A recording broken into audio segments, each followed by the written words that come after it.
let's continue our discussion on mutual funds. We did discuss some of the fundamental concepts as to what mutual funds are and what is the necessity for an individual to invest money, what is the need of financial planning, how an individual has to start investing at a very early age in order to ensure that he meets all his financial goals during his lifetime, and what are the means of achieving these financial goals, and what's the difference between investing directly in the stock market and in what way mutual funds are different from direct investment.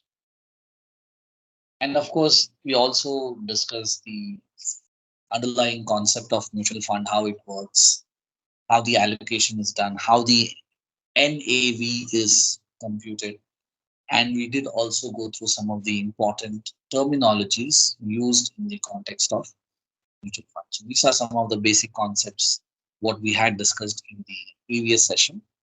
In today's class, we'll focus on the mutual fund schemes, its structure, its history, and some of the advantages and disadvantages of investing in mutual funds.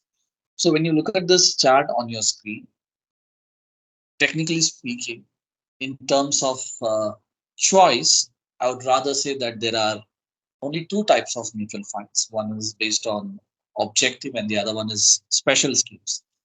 When we say structure, what it means is any mutual fund which you get to buy in the market either has to be any of these three, either an open ended mutual fund, close ended mutual fund, or an interval fund. Any of these three is the basic structure. So when you, let's say on this slide, you see income funds. So an income fund has to be any one of these three structure. So any fund which is available in the market, its structure is primarily divided into these three categories. Now the question is, what exactly do you mean by this structure, and what are the differences between these three structure? Now, when we say open-ended mutual fund, close-ended mutual fund, or interval fund, basically this classification is primarily on the basis of two important aspects. One is the flexibility. Now, when we say flexibility, it means the ease of buying and selling mutual funds. Or the other way around, to put across this concept of flexibility, is to define the mutual terms in terms of how quickly you can get back your money. So we can also say a kind of a liquidity factor comes into picture.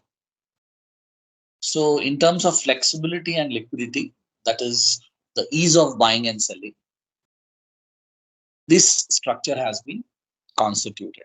So when we say open-ended mutual fund, open-ended as the name implies, can be bought, can be sold whenever you want. The word selling can also be replaced with redemption. Generally, we don't use the word sell, we use the word redemption. So, what's the difference between a close ended mutual fund structure and an open ended mutual fund structure? So, let's, in terms of, as I mentioned, the ease of buying, that is buying and selling, difference, this is the first basis of difference. So, first, open ended mutual funds can be bought or redeemed whenever you want. On the other hand, close-ended mutual funds can only be purchased during new fund offer, and it can only be sold or redeemed after the lock-in period is over. So what it means is that in case if you buy a mutual fund which is close-ended in its structure, you won't be having the marketability, the liquidity, or the flexibility, which means you won't be able to enter and exit anytime you want. So there's a fixed duration. So there's a fixed duration, which means after you buy directly from the mutual fund company under new fund offer is just like an IPO. It's an IPO version for mutual funds. When we say IPO, what it means? It means that you're buying shares directly from the issuing company. Once these shares are issued, the chapter is closed. The further trading happens in the stock market. So in stock market, shares which are already sold in the primary market, which are already issued by the company, are bought and sold between the investors. So that's the difference. That open-ended fund you can buy anytime. Either you can buy it from the company or you can buy in the open market, and you can sell whenever you want. But in case of close-ended fund, it can only be subscribed or bought during a new fund offer issued by the mutual fund company. And if you want to sell in between, it's not possible. And you have to wait for the maturity period. So it will have a lock-in period. It's a fixed duration of time for holding the mutual fund. And in this duration, you won't be able to liquidate your mutual fund. You won't be able to redeem it. So that's the first difference. Now, in terms of marketability, open-ended mutual funds are traded freely on stock exchanges. So you can buy and sell them at any point in time. They are available and they're traded. Whereas units of closed-ended mutual funds are generally not traded, but there are few exceptions. Some are traded, but by and large, closed-ended mutual funds you cannot buy and sell because that's what the closed-ended structure is all about. That there is no free uh, trading. There is no buying and selling that happens on a frequent basis. So there's no scope for selling. Once you buy, you have to hold it till the maturity date. Now, in terms of open-ended mutual funds, the number of units issued is unlimited.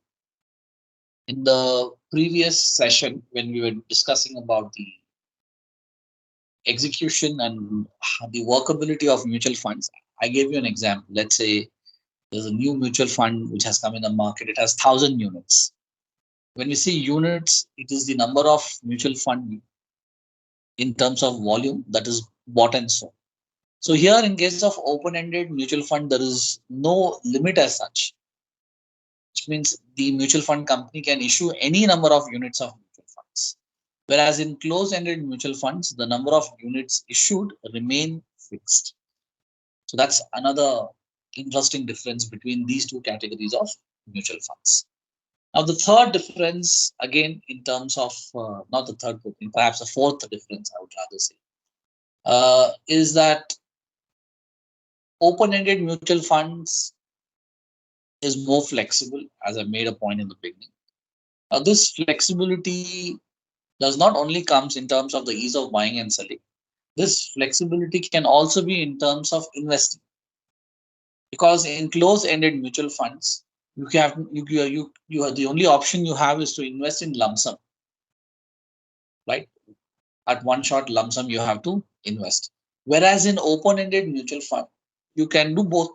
You can invest in lump sum, or if you want to do a kind of a frequent purchase, let's say you want to put in some 1,000 rupees in every month, every now and then, whenever you have money, you want to invest. Option number one. Option number two, you want to invest in lump sum. Option number three, you want to consistently, periodically invest, which means you have decided that every month I will invest 1,000 rupees. That is also known as systematic investment plan, something which you get to hear on television, on the media platforms. So SIP, systematic investment plan, is a plan in which you regularly invest in a mutual fund scheme. A fixed amount of money gets deducted from your bank account, and the same amount is invested in a mutual fund scheme. So this open-ended mutual funds, in terms of the amount which you can invest, offers you a lot more flexibility. But unfortunately, close-ended mutual fund that does not give you the kind of flexibility, because you have to always invest in a lump sum amount. You can't do this on a frequent basis. So this is more suitable for people who have a fixed amount of money available with them and they are looking to channelize their money somewhere, and this can be a good option. Whereas all those people who want to save some money out of their income, or let's say salary, and want to set aside a portion of money for their future requirements, open-ended mutual fund can be a good option for them. Now, in terms of tax benefits, because that is also one of the important factor which you need to consider, both mutual funds, whether it is open-ended or closed-ended, is subject to tax. So the return generated is taxable. So now, at what percentage it is taxed and how it works, and are there any mutual funds that will help you to save tax? That we will discuss little later because we have one segment in which we will discuss only the tax aspect of mutual funds. Right. So that is something which we will do little later. Now, in terms of tracking the performance, you want to know how is the performance. You can compare and analyze similar scheme based on their past records in terms of open-ended mutual funds. On the other hand, in case of closed-ended mutual funds, no past record is available, and so comparison or analysis is not possible. The reason why I say this is because open-ended fund is a continuous scheme; it runs for years. So let's say an open-ended scheme is started in the year 2020, let's say in 2010, right? From 2010, the scheme is going on. So you are an investor who's willing to invest in the year 2022 now. So you have solid last 12 years data at your disposal. So you can see in the last 12 years how this mutual fund has performed. And based on the past records, you can arrive at a conclusion whether to go about investing in that scheme or not. Whereas in closed-ended mutual fund, as I mentioned, this scheme is a duration-based scheme. It opens on a certain date. After a certain duration, the scheme is closed. That's it. So unfortunately, there is no past data to analyze because the mutual fund scheme opens on a specific date and it closes on a specific date. So investors don't have the required data to do some sort of analysis. Now, in terms of redemption, that means when you're selling your mutual fund holding, what happens is redemption happens at NAV that changes daily depending on the value of the portfolio at the end of the day. Whereas in case of close-ended mutual fund, NAV is determined at the time of NFO, and upon maturity, the scheme itself is dissolved and the capital is returned at the NAV on that date. So the choice entirely depends on your investment need and preference.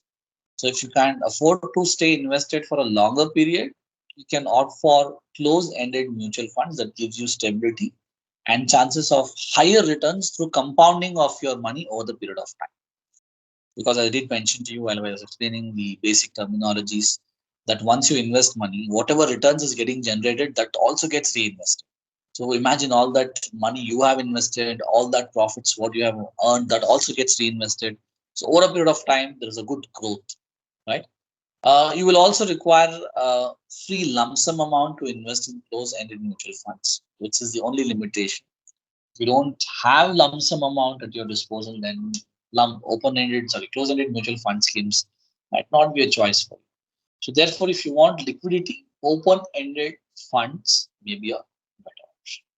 So these are the two options which you need to get to choose. Any type of mutual fund you buy in the market, it will be either an open-ended mutual fund or obviously it will be a closed-ended mutual fund, right? But there's another option which generally is not available in the market, but such options also exist, because of which you might have to understand. Because see, these two options are extreme, right? Either you can sell and buy and sell at any time. The other option is you have to wait for certain duration if you want to buy and sell. So, is there a kind of a middle path or an option which is not extreme, right? So that option is called an interval fund. So an interval fund gives you an option to exit after a certain duration. Imagine you have gone to a movie, right? And you have sat, the movie has started, 1 hour is over, and you have realized that the movie is so terribly bad, and you don't no longer want to sit in the auditorium. You just want to leave the auditorium and go. You don't want to watch it, right? But unfortunately, as per the theater rules, you cannot go out unless the movie is over. So in a situation like this, obviously you will feel very depressed, right? Because you don't have an option to go out. But imagine if you are watching a movie, it's bad, and you're given an option to leave the auditorium whenever you want. So these are two extremes. That's like open-ended and closed. But what happens in interval is that after a certain duration, you can, which means the movie starts, you can't leave. But in the interval, you can leave and go out of the auditorium. So what happens in interval scheme is that you have to stay invested for a certain duration, but there's a midway to exit. Upon completion of certain duration, you can, you don't have to stay invested for the entire duration of the. This is like a balance between the so-called open-ended uh, mutual fund and close-ended mutual funds. Generally, this type of options is not available in the market, but yes, some mutual fund companies may offer this. So just you want, all you have to know is this, that you need to remember that these are the categories of mutual funds that are available in the market for the sake of understanding and your knowledge. Now, let's talk about mutual funds. The individual who wants to invest has a certain objective behind it. Investments are objective driven. When we say investments are objective,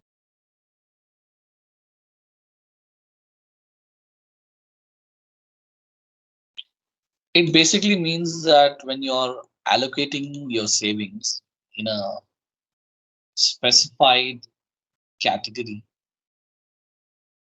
you need to know why are you investing, what is the purpose, and what is that you're expecting from your investment.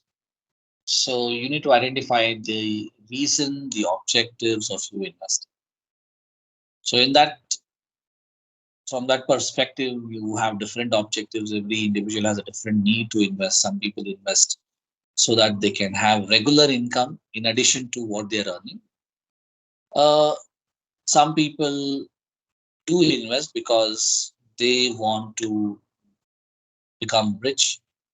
They want to achieve certain objectives in the near future, maybe buy a house, children education. So they want they want their money to grow multifolds. Some people invest because they want liquidity. So liquidity is the important parameter. They want to invest in an avenue in which they can quickly convert the investment into cash whenever the need arises, but for a short term.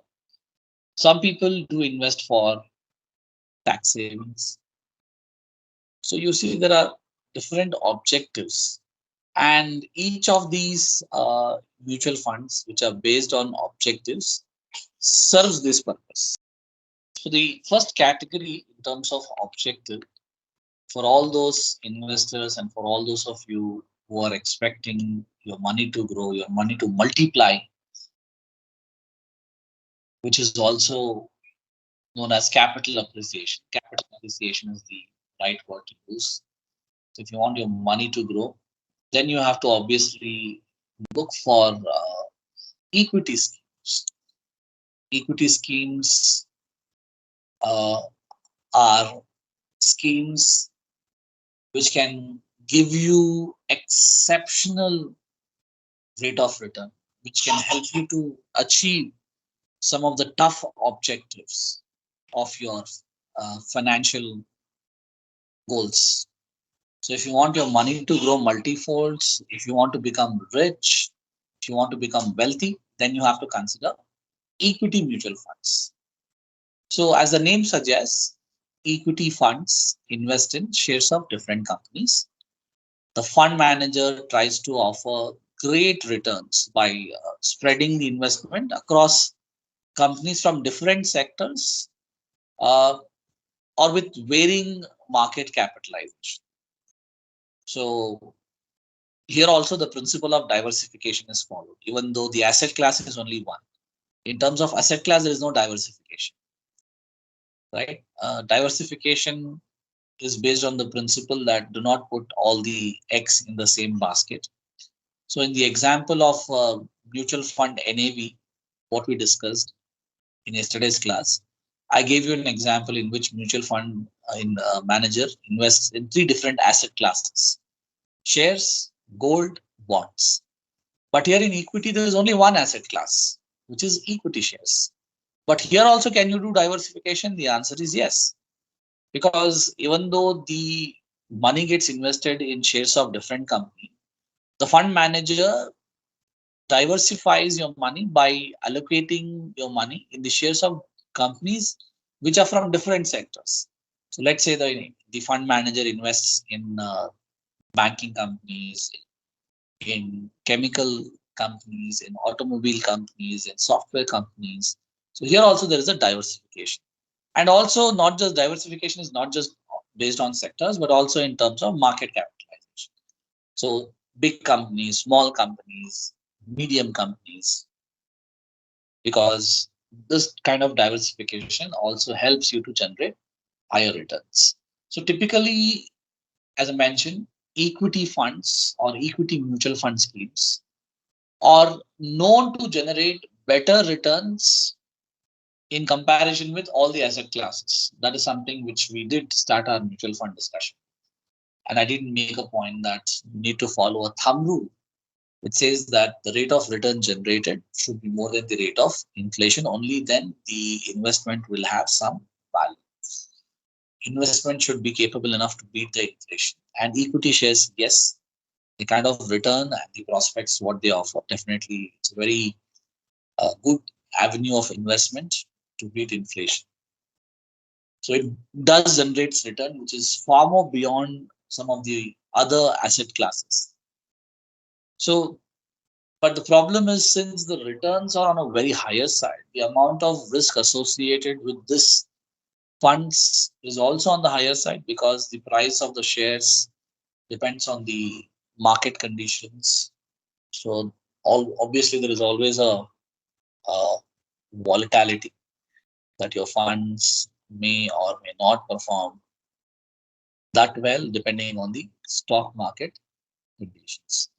So equity funds allow you to invest in the capital market without having to worry about choosing which stock to invest, which company to choose, which sector to invest, because all this analysis and paralysis and decision making is done by the fund manager. So you don't have to break your head, because one of the challenge of investing in stock market, and if you want to make money in stock market, as I mentioned in the previous class, you need to master the skill of stock selection. You should be good at stock. And second, you should understand the timing. You should know when to buy, when to sell, when to hold. This you don't have to break. This will taken care by the fund manager. That's the best thing about equity funds. So traditionally, investors with a sound knowledge of the market would earn greater returns in the equity market. However, equity mutual funds, uh, you know, the fund managers are the expert. They do all the research, so you get to benefit from their expertise.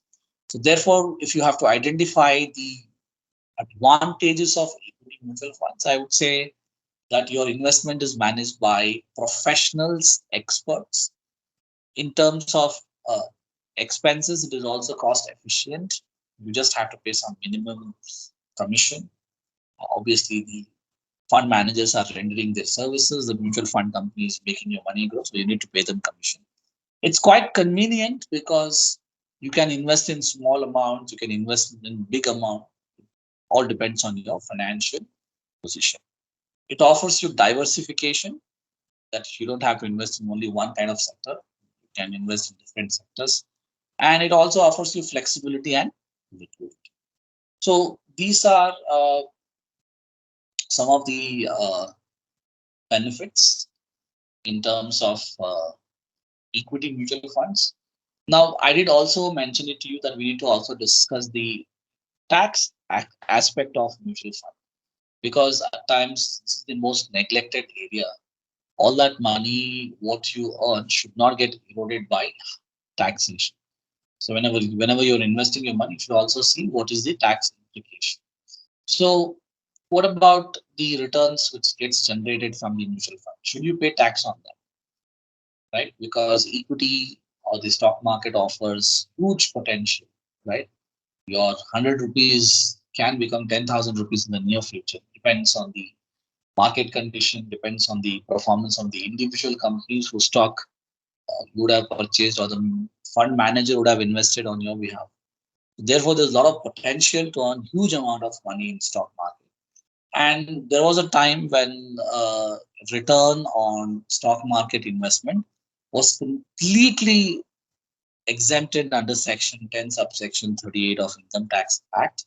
But a couple of years back, when our former finance minister Arun Jaitley was alive, he introduced tax on equity equities investment, whether it is direct or indirect. So now investment in equity shares directly or indirectly via mutual funds, they are subject to tax. So what kind of tax you have to pay? The answer is you have to pay capital gain tax. The returns what you earn from your equity mutual fund investment or directly investing in stock market on your own. So on that return generated, the return what you generate first of all is called capital gain. What is capital gain? Capital gain is the return what you generate from equity investment directly through on your own or through mutual funds. So you have to pay capital gain tax. At what rate? What is the percentage? The answer is, if it is a short term capital gain, 15%. If it is long term capital gain, 10%. Now, what do you mean by short term? Short term means when you buy and sell mutual fund units or shares within a duration of 1 year. It's called short term. But if you buy and sell this after 1 year, it becomes long term. So short term is taxable at 15%. Long term is taxable at 10%. But long term, there's one benefit. If you have made a profit or capital gain up to 1 lakh, then you don't have to pay any tax. Only if your return exceeds 1 lakh, then you have to pay 10% long term capital gain tax. Right now, this is the advantage. I mean, of investing long term, that the tax rate is less. So this is the tax aspect of equity mutual funds. So for what kind of investors equity mutual funds are more suitable? The answer is for all those investors who are willing to take the risk and who expect high return from their investment. So these kind of investors, uh, this kind of mutual fund is more preferable, right? So like any other investment decision, you must first assess your financial goals. You should figure out what is that your financial goal, why are you investing. Second, you need to understand your risk tolerance level. Are you a risk taker? Are you willing to lose money? So that assessment also should be done. And the third one is the duration, for how long you want to invest. Based on these three factors, you choose whether you want to invest in equity or not, right? So that's something which you have to bear in mind.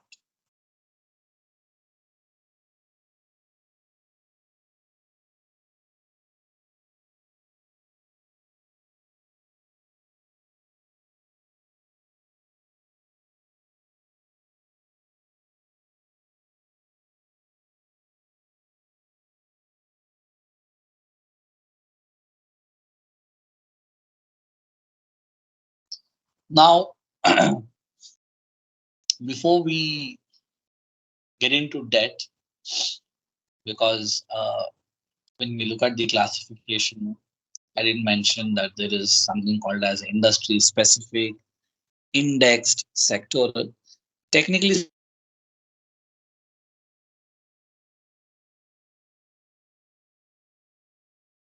technically speaking, even these funds are part of equity only. So when we say industry specific, indexed, sectoral, even they are actually a subclassification of your growth funds or the equity funds. The other name of growth equity fund is growth fund. So what are the sub classification of equity funds. That let's discuss now itself because that will give you a better perspective. So first you have something called as large cap funds.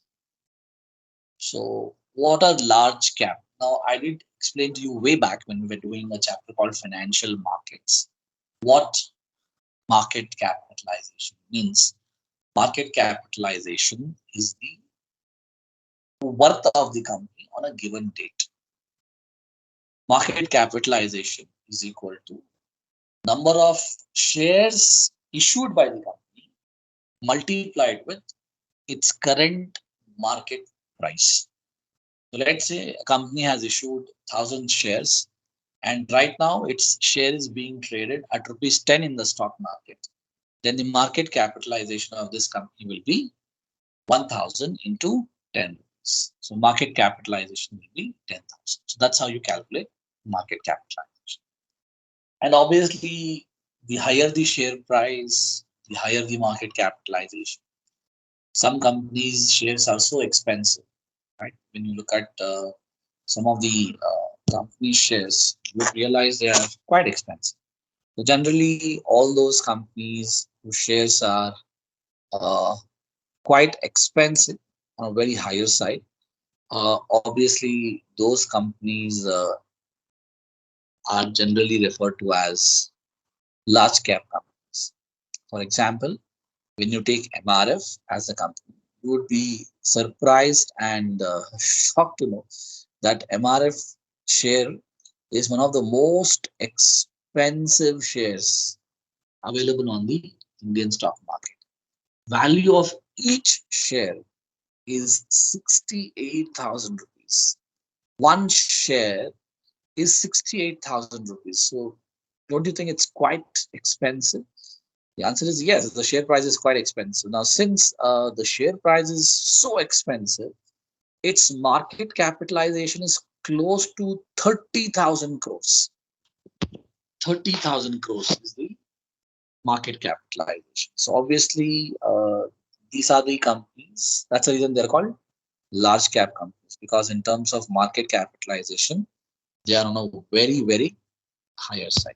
Now, even though MRF is an expensive share in the stock market, but in terms of market capitalization, there are companies which has higher market capitalization than MRF. So such companies are also available. Uh, MRF capitalization is, as I mentioned, somewhere around 30,000 crores, which is a huge amount. So that means the company's worth in terms of stock market valuation is 30,000 crores. Now, another company which is quite popular in terms of its market capitalization is Reliance Industries Limited. Even though Reliance Industries shares is somewhere around 2,300 rupees, but its market capitalization comes somewhere at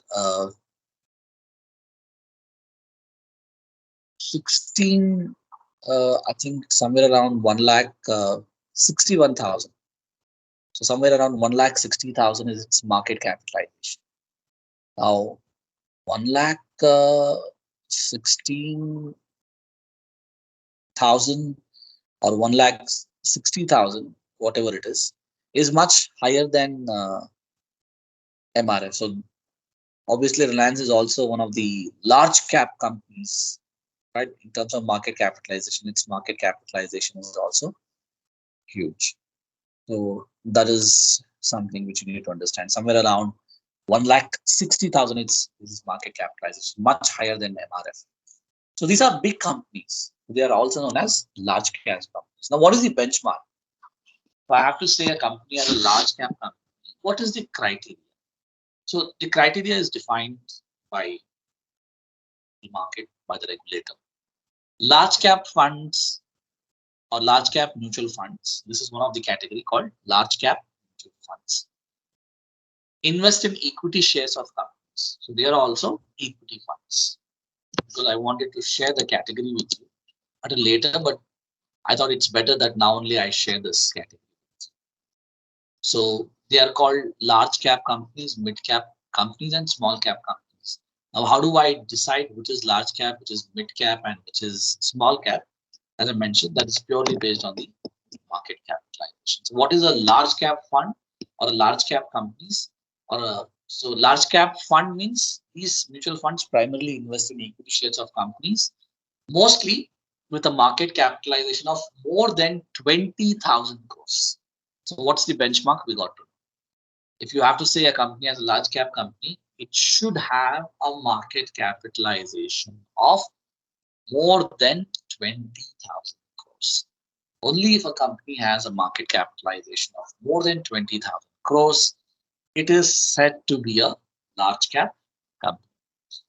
And some of the other features includes that these large cap companies are known to dominate the market and generate steady returns for their shareholders over a long period of time.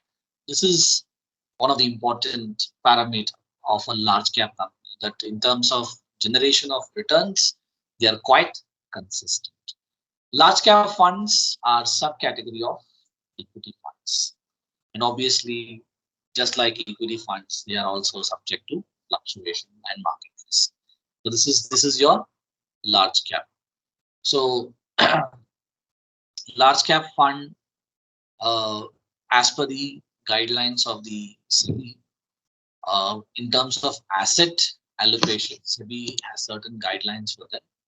So SEBI says that if you want to consider your fund as a large cap fund, 80% of the fund what you have collected from the public, from the investors, this fund is also known as corpus, should be invested in large cap stocks. So if 80% of your corpus is invested in large cap stocks, then you can call yourself as a large cap mutual funds. That is what SEBI says, right? Now, in terms of the risk return ratio, most of the large cap funds invest their money in top companies who are financially stronger and who offer stable return. That's one of the important criteria. So the advantages of this fund is similar to that of your equity funds. We don't have to stress upon. But few things which you can identify is that there is a lesser risk, because in large cap funds, the fund manager is investing in well-established, financially sound, and companies which is growing on a consistent rate. So in that terms, the risk is right compared to other type of companies which are still growing, or companies which are in terms of small companies. These large cap companies are much more stable in that aspect. So remember, large cap funds, what is the criteria? 20,000 should be the market capitalization. Now we also have the next category called mid cap. Now what is a mid cap? So mid cap funds predominantly invest in equity shares of companies with a market capitalization between 5,000 crores to 20,000 crores. So that's the benchmark. That's the criteria. Right. The investment in the companies whose market capitalization is between 5,000 crore to 20,000. And these mid-cap companies are ranked on depending on their market capitalization, and they are generally ranked from 100 to 250 in terms of their market capitalization. And Security Exchange Board of India evaluates and rank these companies. So the best mid-cap funds have the potential to produce sometimes greater return than the large cap funds. So it all depends. We cannot always say that only large cap mutual funds perform and mid cap mutual funds don't perform as good as large cap mutual funds. It's not the case. Sometimes mid cap companies can generate a better return than the large cap companies. So that is also possible, because large cap companies has to deal with a lot of competition, a lot of issues are there. Mid cap companies, on the other hand, might have some sort of a benefit. So therefore, that is also considered. Now, what are small cap companies?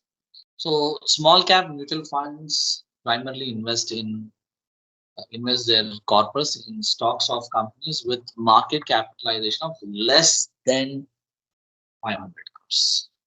So that is the market capitalization, less than 500 crores. So this is your classification of equity in terms of uh, market capitalization. So in terms of market capitalization, they can be classified into small cap, mid cap, and large cap.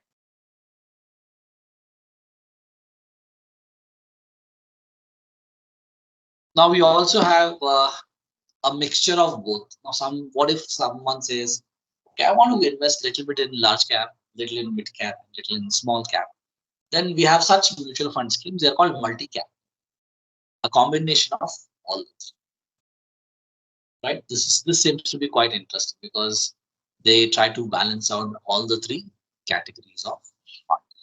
Then for all those people who want to save money, because one of the objective of investment is also managing tax. So all those who want to save money, want to save their tax, they can opt for another equity-based mutual fund scheme. It is popularly known as ELSS, Equity Linked Savings Scheme, in which a majority of the fund corpus is invested in equity and equity related instruments. But here, there's a condition that your money would be locked for 3 years. So there is a condition for ELSS, even though ELSS is an open-ended mutual fund scheme. It is not a closed-ended mutual fund scheme, but this is the only open-ended mutual fund scheme which is available in the market, which has a lock-in period of 3 years. So after this period is over, the equity-linked open scheme kind of purely gets converted into open-ended because there is a lock-in period. So we have to say it's a combination of both. It's kind of an interval. That first 3 year, it is locked in. So yeah, that's the best way to describe it as. It is an interval fund because the first 3 years your money is locked, after which you can buy and sell at any time. Now, under Section 80C of Income Tax Act, investment up to 1.5 lakh in equity-linked savings schemes are eligible for a tax deduction.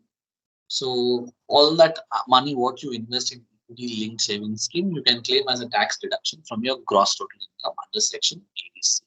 But the limit is only 1.5 lakh of deduction from gross total income. Now, the primary objective of equity-linked mutual fund, equity-linked savings scheme mutual fund is to maximize your portfolio return over a long period of time. On the other hand, also offer tax benefits. This is a pure equity scheme. But what is new in this? The new thing is that you get to enjoy the tax benefit. You can claim reduction. So in that perspective, this is a scheme which offers you some sort of a tax benefit which is not offered by other mutual fund schemes. So that is where you get.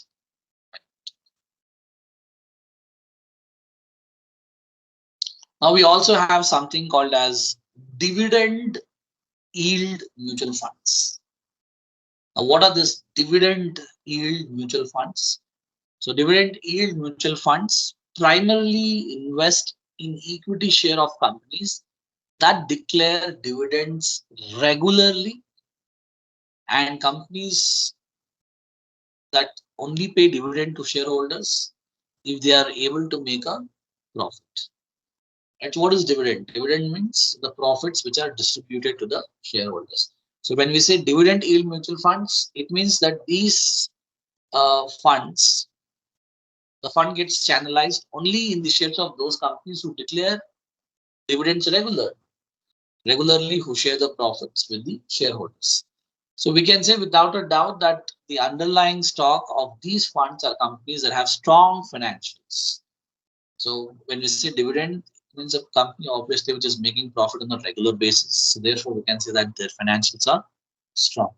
So Even the best dividend yield mutual funds are always associated with moderate to high level of risk, as the performance of these companies is subject to volatile conditions. So somebody who wants regular income can opt for these funds because they offer you regular dividend. So what happens here is, in terms of asset allocation, according to SEBI rules, a dividend yield mutual fund must invest at least 65% in equity. Remaining 35% can be in debt. Now, in terms of the risk reward ratio, dividend yield mutual funds, uh, the performance is vulnerable to the market value volatility. However, these schemes are less volatile than most of the other equity oriented mutual funds because they invest in shares of only top companies who are making good profits. Now, who should invest in these companies? In these type of mutual fund? Now, generally, those people who want some sort of a regular income can opt for these mutual funds, and you should be able to willing to take a little bit of risk. This is not for people who are willing to take very high risk. These are for those people who are willing to take a kind of a moderate risk. So these are some of the different types of equity mutual funds. Of course, we also have sectoral mutual funds. Uh, so what happens here is in sectoral mutual funds, as a name suggests, sectoral mutual funds is any equity based mutual fund where the corpus is invested in a specific sector. So this sector can include your manufacturing, FMCG, energy, chemical, automobile, software, right? Depends. So mutual fund investments are generally considered safer than direct equity investment because the capital is diversified across various sectors. But one thing, sectoral mutual fund focus only on a specific line of business. So they tend to operate differently. So only those sectors are chosen for investment which shows a proven track record of substantial returns. That is something which is very important because every sector has its own limitations. So the fund manager, depending on his research, he gets to choose sectors which are high performing sectors, and the money gets invested only in those sectors. Right now, some of the sectors which are performing extremely well includes your software. Right, on account of pandemic, some of the sectors have performed terribly bad. So a specific sector gets picked up by the mutual fund manager. So these are the various types of equity mutual funds. Remember, equity mutual funds are also known as growth mutual funds. Now let's discuss about debt funds. And this is for those investors who are not willing to take risk, for those investors who are risk averse. Right? They don't want to take the risk of losing their capital. So they want some sort of a financial safety.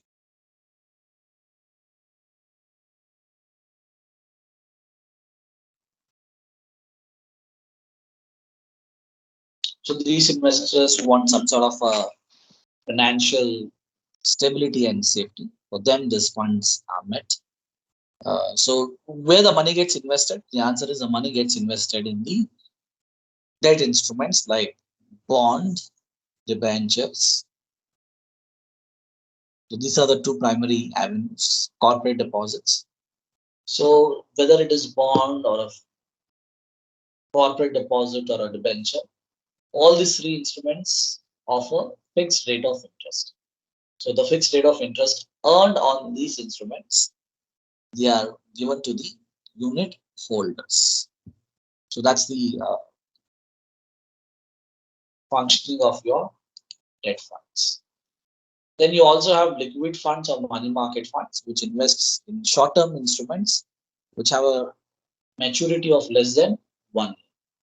So if instead of keeping your money in the savings account, can invest your money in liquid funds or money market funds because they offer you better returns than what your savings bank account offer, and at any time you can sell. Right? This is only for short duration, less than 1 year. And then finally, you have hybrid, which is a combination of your debt and equity. So these are the different types of mutual fund schemes that are available in the market.